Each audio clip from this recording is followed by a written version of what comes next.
Hi everyone, welcome back. So I just have a few minutes to talk to you guys briefly about these Bloods and Crips out here in LA, you guys. As most of you should know, today is the funeral of Nipsey Hussle. It's actually going on right now between 10 a.m. and 12 p.m. at the Staples Center downtown LA. I unfortunately was not able to go for a number of reasons. I decided not to go. Number one, actually, I'm getting ready to go for my meeting, my internship meeting, um, for an APA internship meeting. So I'm not able to go because it starts actually in 20 minutes at 12 p.m. But I think the biggest reason why I decided not to go was because I know it's going to be chaotic down there, and it's already chaotic. It was chaotic the day that Nipsey Hussle got shot and killed, and even following his murder, it's just been straight chaos. Granted, I do live in the same neighborhood where he was shot and killed down the street from his store off of Slauson Avenue, not too far from Slauson and Crenshaw Boulevard. And yeah, it's crazy, y'all. It's crazy out here in LA. And I think that this chaos, it wasn't like this before. Like, being that I've lived in LA for 3 years, I lived in Hollywood for 2.5 years, and then I just recently moved to South Central at the end of last year in September. I haven't noticed any so-called gang activity or anything like out of the ordinary. Like, it's been pretty peaceful. But with, his death, his killing, this murder, and people linking it to gang violence, being that he, was a gang member, even though he had been long left that lifestyle, his murder has been attributed to that, which you guys know how I feel about that. Like, I think it's more to it than the whole gang violence theory. And it just seems like since the news has created this story surrounding Nipsey Hussle's murder, linking it to gang violence, like there has been a resurgence of these gang members like coming out of nowhere. And I'm like, what's up with this gang culture? Because it seems like it had been sleeping for a while, and all of a sudden, these gang members are just popping out the woodworks, Bloods and Crips. And I think it's a beautiful thing that on the surface, they're appearing to be uniting and everything and coming together, kind of led by the Nation of Islam. But I want to share with you guys just briefly this, like what I saw today, basically, because you guys know that, I do live in South Central LA. As I said, not too far from Nipsey Hussle's store, the Marathon. And so as I'm leaving South Central, headed to school, I passed through like downtown, so the whole area where Staples Center and all of that, where his funeral is going to be held, I passed through there, and I noticed like a presence of gang members. It's just like I haven't noticed it before, living in LA for 3 years, and living in South Central for almost a year. I haven't noticed like a visible presence of gang members, so to speak. But now today, the day of his funeral, is like I see, you know, black men wearing like red and blue, and it's clear that they are associated with a gang. And so I'm on the train, and all I can do is shake my head. I'm on a train. The train wasn't that full, so it's like halfway full, half empty. This morning, early this morning, I would say around about 8, 7:45, 8ish, and there was this black male that he had a bicycle. He came and sat next to me, and he was coughing. So immediately when I heard him coughing, like when I hear people coughing, especially living in the city, like I usually kind of distance myself because I don't want to get sick, and I'm not likely to get sick. Feel free, you guys, to comment to share your thoughts and opinions about this topic. If you guys are watching the funeral, feel free to share your thoughts and your condolences, to Nipsey Hussle and his family. But yeah, I don't usually get sick, and I try not to get sick, because I can't afford to get sick. I'm a busy person. I can't afford to take any days off from school or from, my practicum and seeing clients. And so he sat next to me. He's coughing. I'm just like, oh my gosh. And when he coughed, it's like I felt something scratchy in my throat. So I started to kind of clear my throat. And I was like, oh Lord, please, no, no. So he sat in like the seat in front of me with his bicycle, which was kind of getting annoying in a way, because his bicycle, like the wheel, the tail end of his bike was kind of blocking my exit from where I was sitting. But I didn't say nothing. I'm just sitting there chill, because I still had several stops before I got off. And so I heard him say something to this Mexican guy that was sitting adjacent to where he was sitting, like arm's length. And I listened to what he was saying. And the Mexican guy was like cleaning his nose with some tissue. And so the black guy, who clearly was a part of the blood gang, had tattoos, had the rag, wearing red. He looked over to the Mexican guy and was like, yeah, clean your nose, And I'm thinking he kind of like trying to help the guy, like let him know that, hey, you got something in your nose. So the Mexican guy was like, yeah, I'm cleaning my nose, He's wiping his nose. And then the black guy was like, yeah, you need to wipe some more. And so the Mexican guy started wiping his nose some more. Now I looked at the Mexican guy's face. There was nothing on his nose, right?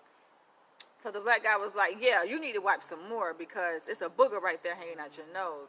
Wasn't nothing there. And then he was like, yeah, now it's on your mouth. Wipe some more. So I can tell, looking at the Mexican guy's face, like he was getting annoyed and frustrated at that point. And he looking at the black guy like, dude, if you don't leave me alone. But he wasn't saying it, but the look on his face, right? So the black guy looking at the Mexican guy like, yeah, you want to square up? You want to try me? Like what? So out of nowhere, the black dude gonna stand up, pick up his bicycle, stand it up, walk like closer towards the Mexican guy, like in front of him at this point, and basically was sizing him up. And you can tell the Mexican guy felt threatened. I'm looking at his chest rising up and down. Like at this point, he looked like he was scared for his life. And the black guy was like, yeah, you don't want none. He saying all these things to the Mexican guy as if he wanted to start a fight with him. And he was like, yeah, wait till we get off the train. It's like, I'm going to show your ass, And I'm just sitting there like, really? Like, why?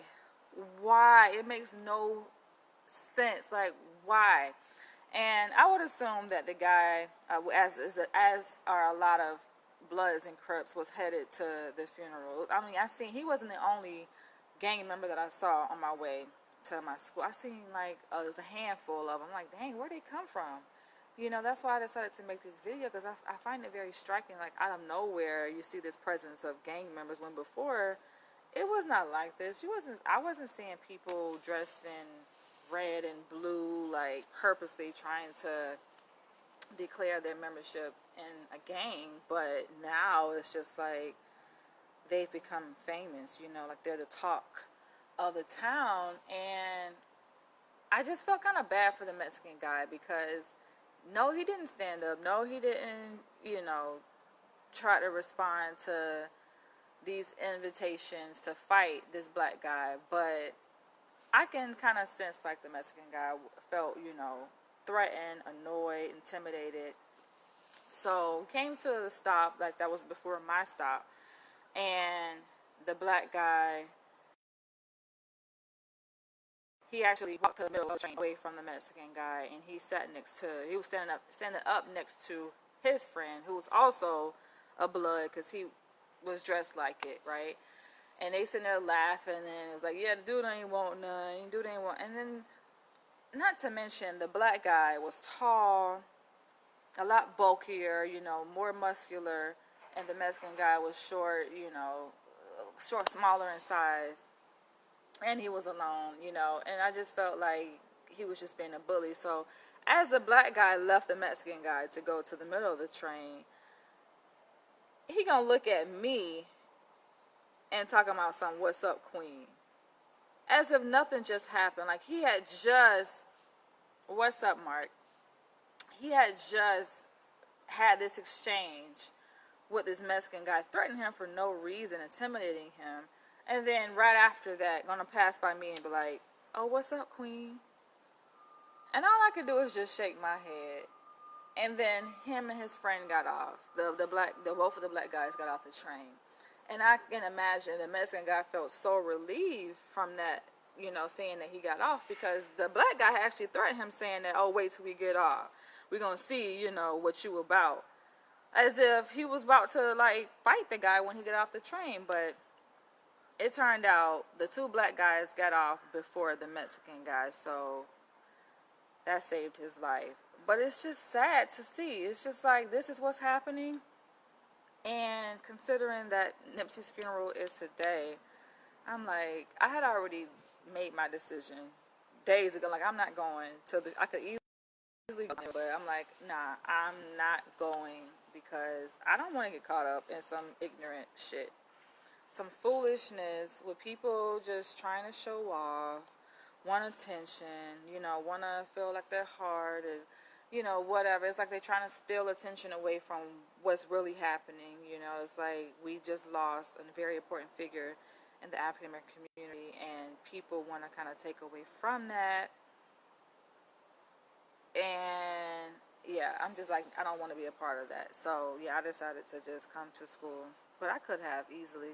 And I did have a meeting, which I'm getting ready to go to now at 12 p.m. I'm so excited because time is just flying by. I'm finishing up my third year in my PhD program in clinical psych, and we are actually preparing to apply for our APA internship this fall. So the meeting is about that. But I want you guys to feel free to chime in and share your thoughts. To me, it's just sad to see, like, this is what we're coming to. And knowing that we are approaching summers, like, people are saying, projecting that it's going to get even worse this summer, because just people don't know how to act when it gets hotter. And I'm just like, it's so unnecessary. First of all, it's way too early in the morning for this. Like, really?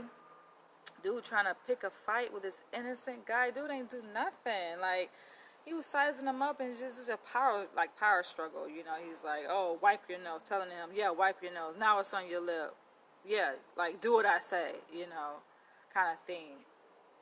And all up in the dude's face, standing up over him and stuff. Just totally unnecessary. And it was a white man sitting across from him.